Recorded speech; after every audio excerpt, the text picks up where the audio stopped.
नमस्कार, आदाब। आपका मेरी अपनी महफिल में एक बार फिर स्वागत है, इस्तकबाल है। आजकल मैं आपको सुना रहा हूँ मिर्ज़ा अज़ीम बेग चुग़ताई का नावल कोलतार। आज इसकी 8वीं किस्त और 7वां चैप्टर, जिसका उन्वान है गुलाब जामुन। जी हाँ, गुलाब जामुन। गुलाब जामुन भी अजीब मिठाई है, बशर्ते कि अच्छी बनी हो। ख़राब गुलाब जामुनें तो वो होती हैं जो देखने में तो सुर्ख और अच्छी होती हैं, मगर अंदर से सख्त और ठोस, बल्कि अक्सर ऐसी के अंदर से खुश्क, क़िवाम तक जज्ब नहीं होता।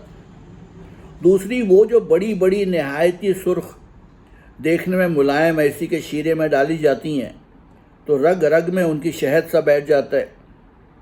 अंदर तक रेशे रेशे में हलावत और शीरीनी पेवस्त होकर रह जाती है। ये इस कदर मुलायम होती हैं कि बयान से बाहर। नहायती शीरी, नहायती खुश जायका, ऐसी के बस रूह खुश हो जाए। यहाँ ऐसी ही एक बड़ी सी गुलाब जामुन का जिक्र है। नहायती रसीली, मीठी और इंतहा से ज़्यादा मुलायम थी। इतना कुछ तो गुलाब जामुनों के बारे में। अब ज़रा बी शाहिदा के छोटे मामू की शादी के दिलचस्प बल्कि ज़रूरी हालात सुने। शाहिदा का साथ, रेल का सफ़र, आज़ादी और शरारतें और बदतमीज़ियाँ, मगर यहाँ तो सिर्फ़ एक इंतहा से ज़्यादा मुलायम गुलाब जामुनी का किस्सा है। स्टेशन करीब आ रहा था और गाड़ी की रफ्तार हल्की होते ही हम सब में खलबली सी पड़ गई। खाला जान ने कहा कि लड़कियों, खुदा के वास्ते अब तो बुर्का पहन लो, क्योंकि खुदा के फजल से हम दोनों ने अपने अपने बुर्के उतार कर रख दिए थे और रास्ते भर तालीम याफ्ता और शरीफ मुसाफिरों की तेज़ निगाह का निशाना बनना नहायत ही लापरवाही से मंजूर किया था। जल्दी जल्दी हम दोनों ने बुर्के पहने। गाड़ी प्लेटफॉर्म पर दाखिल हुई।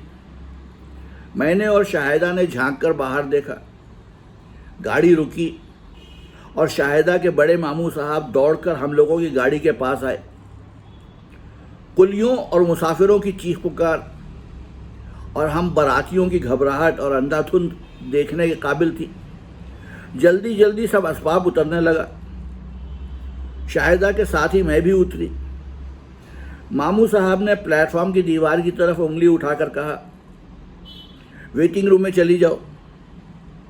शाहिदा के साथ साथ मैं भी उधर ही तेज़ी से बढ़ी। बहुत जल्द हम दोनों दाहिनी तरफ बहक गई। यहाँ मैं ये बताना चाहती हूँ कि ना तो मुझ में वो तेज़ी है जो शाहिदा में, और न मेरी वो हिम्मत है जो शाहिदा की, और न मैं इतनी बेबाक या निडर हूँ जितनी कि शाहिदा, और न फिर उतनी शरीर। अरे कमबख्त, ये देख इसको। शाहिदा ने एक बड़े मोटे और ज़बरदस्त लाला जी की तरफ इशारा किया, जो एक खौफनाक कुप्पे की तरह उधर ही लुढ़के चले आ रहे थे। मैंने उन्हें गौर से देखा। मैंने इस कदर भद्दा और मोटा आदमी कभी नहीं देखा था। मैं उन्हें देखती की देखती रह गई। इतने में वो बराबर आ गए और मैं रुक गई कि वो निकल जाएं। जैसे ही वो मौके से करीब आए हैं कि उस कमबख्त शाहिदा ने बराबर से मुझे ऐसे चुपके से ढकेला कि मैं हाथ से निकाब छोड़कर लाला के ऊपर गिरी। कैसे मैं अलहदा हुई ये बयान से बाहर, और इस कदर बदहवासी के साथ कि और किसी लड़की से लड़ गई और कतरा कर बाल बाल बची, वरना ठेले से मेरे बड़ी सख्त चोट लगती। मेरे होश जाते रहे और मैंने बिगड़ कर शाहिदा से कहा, कमबख्त, खुदा तुम्हें समझे, भला ये कौन सा मजाक है? गज़ब करती हो। मुझे ये बेहूदगी पसंद नहीं है। इधर मेरा तो ये हाल, और उधर भी शाहिदा हंसी के मारे फूली बुरके में न समाती थी। वो हंसी के मारे बेताब हुई जा रही थी। मैं उसके बराबर आ गई। हम दोनों दीवार के पास ही थीं और समझ ही में ना आता था कि वेटिंग रूम कौन सा है, ये या वो है। शाहिदा ने कहा। मैं उसके बराबर थी और मैंने समझा कर शाहिदा से कहा, बहन, इस किस्म का मजाक बड़ी बेशर्मी और बेहूदगी है। ये कोई तमीज़ नहीं।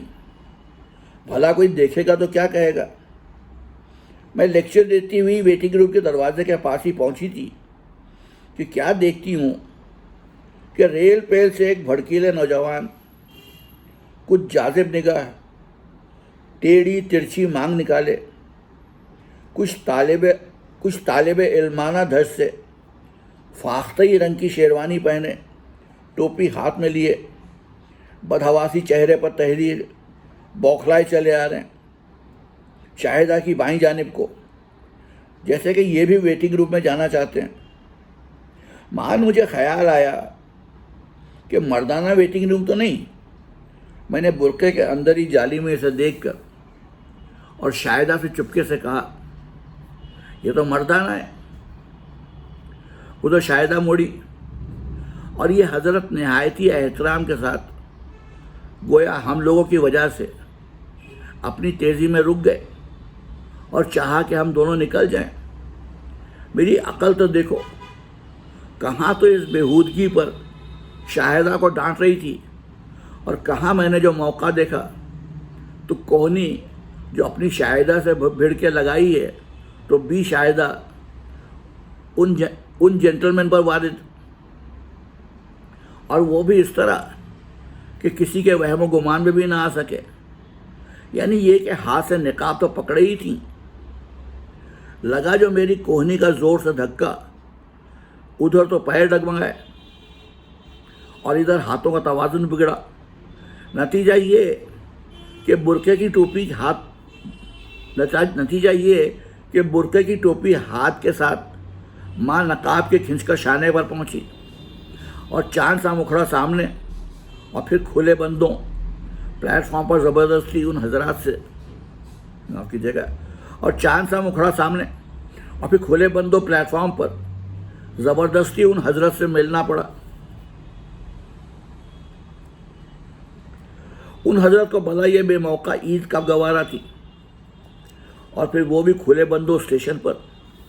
नतीजा ये कि गले मिलना उन्हें इस कदर नापसंद आया कि इस बुरी तरह उन्होंने बौखला कर शाहिदा को अलग फेंका है कि बयान से बाहर। भी शाहिदा तो घुटनों के बल आई और ये हजरत टोपी झटक कर ये जा वो जा। अब मुझे मालूम हुआ कि स्टेशन पर यह शरारत किस खूबी से मुमकिन है। कोई मालूम ही नहीं कर सकता कि क्या मुसीबत आई। अव्वल तो हर कस व नाकस अपने वबाल में फंसा होता है, फिर इस सफाई से धक्का दिया जाना मुमकिन है कि किसी को तमीज़ तक न हो सके कि शरारत थी या इत्तेफाक। मैं जनाना वेटिंग रूम के दरवाजे के पास पहुंची थी। अब मेरा भी वही हाल था जो कि बी शाहिदा का। मैं हंस रही थी और वो सुलग रही थी। कहो भी, मैंने कहा, और शरारत करोगी? रह जा, शाहिदा बोली। ना तुझे अब किसी ढीठ पर ढकेला हो, हंस के बोली शाहिदा। सोचता तो होगा ये कौन कमबख्ते हैं। अरे, और वो तेरा बनिया, वो क्या सोचता होगा दिल में? यही कहता होगा कि फाल अच्छी है। सुबह सुबह एक खूबसूरत छोकरी आके तोल से लिपट गई। तेरी किस्मत अच्छी थी कि वो धमाका था जिसे हिलना जुलना दूबर था, वरना तू भी गिरती। मैंने कहा, मुझे तो मेरे बनिए बेचारे ने देखा तक नहीं। मगर हाँ, ये तेरा वाला अलबत्ता कहता होगा कि अच्छी का मुँह देखा, कमबख्त ने कैसा उठा के फेंका है मुझे। शाहिदा बोली, मेरा घुटना टूट गया, जलन हो रही है। बराबर से खाला जान और बड़ी मुमानी भी आ गई और हम सब की सब वेटिंग रूम में दाखिल हुई। वेटिंग रूम के दरवाजे पर मोटरें आकर लग रही थीं। मैंने और शाहिदा ने सलाह की कि किसी ऐसी मोटर में बैठें जिसमें कोई बड़ी बूढ़ी ना आ सके। तीसरे नंबर पर छोटी मोटर लगी थी। मैंने शाहिदा को जल्दी से इशारा किया और हम दोनों झट से उसी में बैठ गईं। सिर्फ 2 की जगह थी और इत्मीनान था कि अब कोई इसमें ना आएगा। उस मोटर में सिर्फ 2 छोटे छोटे मोंडे थे और सफ़ेद चादरों के पर्दे अच्छी तरह बंधे हुए थे। बहुत जल्द मोटर का ड्राइवर आ गया। एक और कोई आया। दोनों में आपस में बातें हुई। ये तय हुआ कि बजाय शहर के जल्दी से बाहर वाली सड़क से निकाल लो। गाड़ी स्टार्ट हुई कि बड़े मामू साहब फिर मोटर का जायज़ा लेने आए और मालूम करके कि सब ठीक है, चल दिए। हमारी छोटी सी मोटर यक्कों और तांगों की भीड़ भाड़ से निकलकर साफ सड़क पर आई और फिर जो हमारे अनाड़ी ड्राइवर साहब ने साफ सड़क पर बेतहाशा छोड़ा है तो लुत्फ़ ही आ गया। हवा का फर्राटा पर्दों को फाड़े डालता था और थोड़ी ही देर बाद उसी हवा की तेज़ी और तुंदी से वो आगे का पर्दा जो हमारे और ड्राइवर के दरमियान हायल था और जो आगे वाली कुर्सियों के तकिए में बंधा था, हवा के फर्राटे से खुल गया। कबल इसके कि खुल जाए, मैंने झट से दोनों हाथों से पर्दे को जगह पर दबा लिया और शाहिदा से कहा, बहन मैं पकड़े हूँ, तू बांध दे। मुझे क्या मालूम कि शाहिदा पर शरारत का जिन सवार है।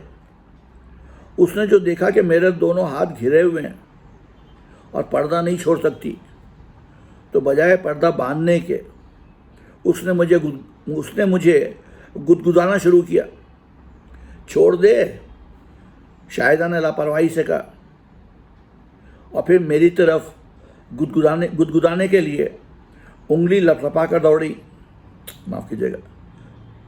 छोड़ दे, शाहिदा ने लापरवाही से कहा और फिर मेरी तरफ गुदगुदाने के लिए उंगली लपलपा कर दौड़ाई। मैंने हार मानी और चुपके से उसके कान से मुंह मिलाकर एतराफ़ शिकस्त में ची बोल दी। शाहिदा ने चुपके से कहा, खैर अब तो ची बोल गई, इसलिए गुदगुदाऊंगी तो नहीं, मगर तूने मुझे ढकेला था, लिहाजा उसकी यही सज़ा है कि अब इसी तरह पर्दे को पकड़े बंधी रहो। बात दरअसल ये थी कि पर्दा इस बेतरह खुला था कि अगर एक भी हाथ हटाती तो पर्दा उड़कर बाहर के दोनों बैठे माफ़ कीजिए। बात दरअसल ये थी कि पर्दा इस बेतरह खुला था कि अगर एक भी हाथ हटाती तो पर्दा उड़कर बाहर के दोनों बैठने वालों को गोया समेट कर मोटर के दोनों हिस्सों को एक कर देता। मैं सोच रही थी कि क्या करूं, कैसे पर्दे बांधूं। मैंने शाहिदा से चुपके से कहा, बहन बांध दे, मगर वो ना मानी। मैंने कहा कि अगर तू मेरी जगह होती तो क्या करती। कहने लगी, मैं तो छोड़ देती पर्दे को, और वाकया ये है कि वो मेरी जगह होती तो वाकई छोड़ देती। बस यही मुझ में और शाहिदा में फ़र्क था। मैं सोच ही रही थी कि एक और मामला पेश आया। मैंने कोशिश करके पर्दे को एक हाथ से काबू में करके अपना बायां हाथ आज़ाद करा लिया। अब मैंने पर्दा जो बांधने की कोशिश की तो क्या देखती हूँ कि पर्दा जो ऊपर को सिमटा तो उसमें से ड्राइवर की तुर्की टोपी का फुन्ना उसकी कुर्सी के तकिए पर से होकर लटकता हुआ नजर आया। अब उसे जो शाहिदा ने देखा तो मुझे धमकी दी कि अगर तूने पर्दा दूसरे हाथ से बांधा तो मैं टोपी का फुन्ना खींचती हूँ। इधर मैंने पर्दे की तरफ हाथ बढ़ाया और उधर उसने फुन्ने की तरफ। मैंने उसका हाथ रोका तो उसके दोनों हाथ आज़ाद थे। दूसरा हाथ अपना मुझे गुदगुदाने को बढ़ाया। हंसी के मारे अलग बुरा हाल था, मगर अब मैं ज़रा घबराई। या मेरे अल्लाह, मैंने दिल में कहा, आज से क्या हो गया है। मैंने गुदगुदी को तो हिम्मत करके जब्त किया और चाहा कि जल्दी से पर्दा बांध दूं। शाहिदा ने जो देखा तो उसने झट से टोपी का फुन्ना पकड़ लिया। मैं घबरा गई और मैंने उससे परेशान होकर कहा, खुदा के लिए बहन, तू फुन्ना छोड़ दे। ले मैं हाथ हटा लेती हूँ। मैं शायद परवाह ना करती अगर कहीं फुन्ना मेरी तरफ ना लटकता होता। वो मैं जानती थी कि शाहिदा फुन्ने को मुट्ठी में इस तरह लिए हुए थी कि अगर ड्राइवर सर हिलाए तो उससे पहले ही वो छोड़ दे। मगर फिर भी मुझे अंदेशा था कि अगर एकदम झटके से उसका सर हिला तो क्या होगा। मेरा घबराना हक बजानिब था। खुदा की शान कि बाज़ औकात जो आदमी सोचता है वही हो जाता है। एकदम से तोप का सा एक गोला छूटा, एक झटका लगा। मेरे और शाहिदा के मुंह से एक जोर की चीख निकली। पर्दा मेरे हाथ से फड़फड़ा कर साफ निकल गया। भी शाहिदा उन्हीं हजरत की तुर्की टोपी का फुन्ना पकड़े हाथ में लटकाए हुए थी जिन पर मैंने उन्हें ढकेला था। मोटर रुक चुका था। ड्राइवर ने कसम खाने को तो अपनी टोपी की तरफ देखा, फिर जल्दी से इधर वो उतरे मोटर से। उधर मैंने पर्दा दुरुस्त किया। शाहिदा ऐसी बदहवास थी कि अब तक टोपी उसी तरह लटकाई थी। मैंने कहा, मुर्दी फेंक टोपी जल्दी से। मैंने जल्दी से टोपी लेकर ड्राइवर की सीट पर डाल दी। अब मैंने शाहिदा को मारना शुरू किया कि ले कमबख्त, तू मुझे जलील कराती थी। मैं खुश थी कि अच्छा हुआ कि दोनों मर्दों ने उसे देख लिया कि उसने टोपी झपट ली है। ट्यूब फट गया था और जल्दी जल्दी पहिया उतार कर दूसरा चढ़ाया गया। मुझे और शाहिदा दोनों को बड़ा ताज्जुब था कि ये कौन है। हम दोनों को ताज्जुब हुआ कि हमारा ड्राइवर वही शख्स है जिस पर मैंने शाहिदा को ढकेला था। ये कौन है? हम दोनों ने अंदाज़ा लगाया। शाहिदा ने गौर से झांक कर देखा और कहा, हो ना हो, ये भी दुल्हन के भाई बंदों में से होगा। बहुत जल्द मोटर ने हमें मंजिल मकसूद पर पहुंचा दिया। हम लोग बड़े आलीशान मकान में ठहराए गए थे। बस नाश्ता चुना ही जा रहा था जब हम पहुंचे हैं। दुल्हन वालों के यहाँ जब जाने का वक्त आया तो एक ने एक से बढ़ चढ़ कर कपड़े निकाले। शाहिदा ने अपना बेहतरीन नए फैशन वाला जॉर्जेट का धानी जंपर निकाला और उसके जोड़ का धानी रंग का दुपट्टा जिस पर जयपुरी चुंदरी छपी हुई थी और इस्तांबुली बेलें टकी हुई थी। जंपर में जगह जगह इमिटेशन और सच्चे आवेजे और मोती लटके हुए थे। उसी रंग की साटन की शलवार पहनकर शाहिदा भी तो सचमुच की नीलम परी बन गई। तरह तरह से बालों में पेच निकाले गए और हर पहलू से आईने में खड़े होकर देखा गया। ये सब क्यों? महज समधनों पर रोक डालने के लिए। मुझसे शाहिदा ने कहा, तुझे ऐसे कपड़े नहीं पहनने दूंगी। तू अपनी तांबड़े के रंग की भारी वाली साड़ी पहन।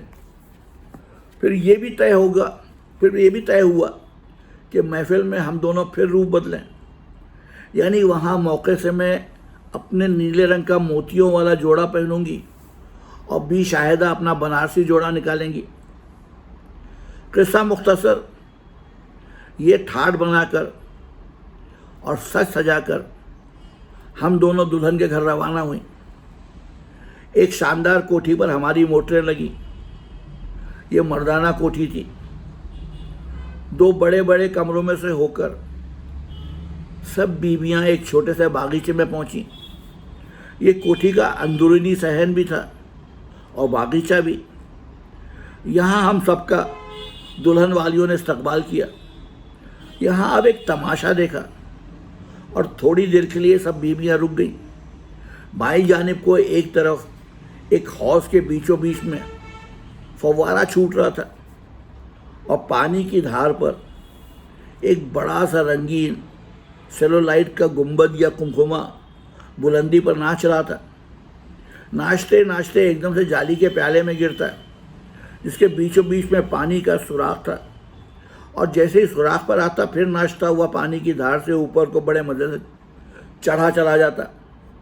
सब बीबियां ये देखने लगीं कि इतने में एक छोटे से लड़के ने करीब की रविश के पास बैठकर कंट्रोल पाइप को खोलना बंद करना शुरू किया। अब गेंद बड़ी तेज़ी से गिरने और उठने लगा। सबने उसे गौर से देखा और यहाँ से आहिस्ता आहिस्ता फूलों के गमलों को देखती हुई सामने के दरवाजे की तरफ बढ़ी। मुझसे शाहिदा ने हाथ पकड़ कर कहा, कमबख्त ज़रा ठहर तो, ला इसे देखें। ये कहकर अब खुद शाहिदा पाइप का दस्ता खोलने बंद करने लगी। मैं भी उस तमाशे को देखने लगी और हम दोनों को उसकी महवियत में ख्याल भी ना रहा कि सबकी सब बीबियां गईं। अब मेरी बारी आई और मैं दस्ते को मोड़ ही रही थी कि कब्रों की तरफ से मर्दों की आवाज़ें सुनाई दी, जो ये ख्याल करके कि औरतें जा चुकी हैं अब इस तरफ आ रहे थे। मैं घबरा कर उठी और गोया अब मैंने देखा कि सब बीबियां गई। शाहिदा ताक लगाकर एक फूल पर से तितली पकड़ रही थी कि मैंने ज़ोर से उसके घूंसा दिया कि भाग। ये कहकर मैं सीधी तेज़ी से जनान खाने के दरवाजे की तरफ भागी, जिधर सब बीबियां गई थी, और मेरे पीछे पीछे शाहिदा। अब ज़रा एक नई सुने। हमारे ड्राइवर साहब, वो जिन पर मैंने शाहिदा को ढकेला था, सच हमारे अंदाज के मुताबिक दुल्हन के भाई निकले। जब हम सब उतरी थी तो वो अंदर से चले आ रहे थे, हाथ में गुलाब जामुने भरी रिकाबी लिए। उधर से जो हुल्लड़ हुआ तो मजबूरन उन्हें कमरे के पास की एक कोठरी में बंद होना पड़ा। जब सब बीबियां अंदर पहुंच गईं तो उन्हें रिहाई मिली और ये बाहर मर्दाने की तरफ लपके, वो भी इस तरह कि बाएं हाथ में गुलाब जामुनों की भरी रिकाबी और दाहिने हाथ में एक तगड़ी सी शीरे में लोटपोट गुलाब जामुन, जिसको वो शायद बहुत से शीरे में लपाट के लुक़्मे तर बनाने वाले ही थे कि इधर से मैं और शाहिदा डाक की रफ्तार से पहुंची। नतीजा ये कि आगे मैं थी और गोया घोड़े पर हवा के सवार, और आंधी और बिजली की तरह एक झपटे में गुलाब जामुनों की रिकाबी उड़ा ले गई।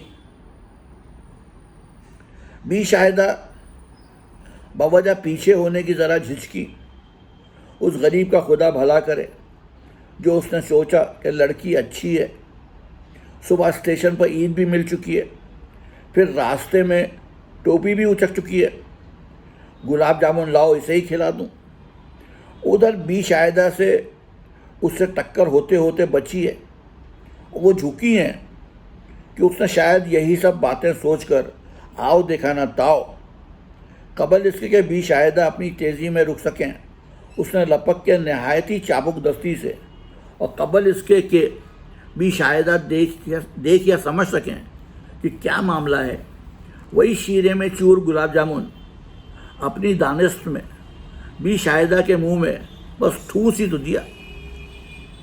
ये सब चश्मे ज़दन का काम था और बी शाहिदा बल खाकर गोता मारकर मुझसे आ लड़ी। ये सब कुछ बस इतनी जल्दी हो गया कि वो उधर निकल गया और हम इधर। लेकिन अब जो मैं बी शाहिदा को देखती हूँ तो अजीब हाल। नाक और मुंह का तो खैर जिक्र ही क्या, सारे मुंह पर उस मुलायम और शीर से चूर गुलाब जामुन का वो बढ़िया किस्म का प्लास्टर लगा हुआ था कि बस देखा कीजिए। लेकिन एक शाहराह उस प्लास्टर की नाक के मशरक की तरफ होकर सीधी आंख में चिपुड़ कर रंग जमाती सीधी माथे पर से होती हुई बालों में घुस गई थी। वो देखने के काबिल थी। किस तरह भी शाहिदा ने अपने बाल बनाए थे, अब उन पर गुलाब जामुन के शीरे ने गोया क्रीम लगा दी थी। फिर अलावा मुंह के गर्दन और कान तक न बच सका। मगर असल मुसीबत ये थी कि 36 जगह से जॉर्जेट का जंपर चिपक कर रह गया और फिर जॉर्जेट का दुपट्टा तो शीरे के और प्लास्टर में बसकर और चिपक कर गले में उलझ गया। किस्सा मुख्तसर, एक छटाक भर की गुलाब जामुन बिल्कुल मुलायम घुली हुई और रस भरी हुई जंपर, दुपट्टे, मुंह, गर्दन और बालों पर सर्व कर दी गई। क्योंकि मैंने देखा ना था कि क्या गुजरी, लिहाजा ये हालत देखकर मुझे ताज्जुब हुआ और मैंने कहा, अरे कमबख्त ये क्या हुआ? क्या तू गिर पड़ी गुलाब जामुनों में? उसने दुपट्टा गले से खींचते हुए और प्लास्टर को गले पर और भी आज़ादी से मलते हुए गोया रोकर कहा, अरे बहन मैं क्या करूं? अरे बोल तो कुछ। मैंने बेतरह हंसते हुए कहा, ये तू कैसे सब लथड़-फथड़ हो गई? फिर उसी तरह रोकर शाहिदा बोली, बहन मैं क्या बताऊं तुझको, अब मैं क्या करूं? वो तो कहो खुशकिस्मती से सहन बड़ा कुशादा था और हम लोगों की आमद की वजह से हर कसो नाकस सामने के कमरों और दालानों की तरफ था, वरना क्या कुछ न तमाशा होता। शाहिदा की आंखों में अपनी ये दुर्गत देखकर आंसू निकल आए और अब उसने कोसना शुरू किया तो मैं समझी कि गड़बड़ है। फिर इधर उसने कोस कर असली बात बताई और उधर हंसी के मारे मेरा बुरा हाल। मैंने कहा, बहन तेरी यही सज़ा है, चलतों को छेड़ती है ना तू, यही सज़ा है। पास ही आबदार खाना था और वहाँ बैठकर बी शाहिदा को मैंने धुलाना शुरू किया। ये कार्रवाई हो ही रही थी कि एक मुलाजिमा आ खड़ी हुई। अब उसने ये मामला देखकर तंग करना शुरू किया और लगी सवाल करने, टेढ़े मेढ़े सवाल करने। मुझे ऐसे मौके पर और भी हंसी छूटी। उसकी फजूल बातों के जवाब दिए न थे कि एक और मुलाजिमा बाहर से आई, ये कहती हुई कि रास्ते में गुलाब जामुनें कैसी पड़ी हैं। पहले वाली जो हमारा नाटका बंद कर रही थी, एक मशकूक निगाहों से हम दोनों को इस हीले से देखना कि एक गुलाब जामुन की चिपका चिपकी धो रही है, दूसरी धुला रही है। फिर शाहिदा का परेशान होना और मेरा मारे हंसी के लोटे के धार बजाय शाहिदा के हाथ पर डालने के उसके गले में छोड़ देना और उसका चीखना और मुझे कोसना। वो समझ गई और गुलाब जामुनें देखकर जो आई तो मुस्कुराती हुई बोली, क्या शाहिद मियाँ से इधर आप जल्दी में आई होंगी?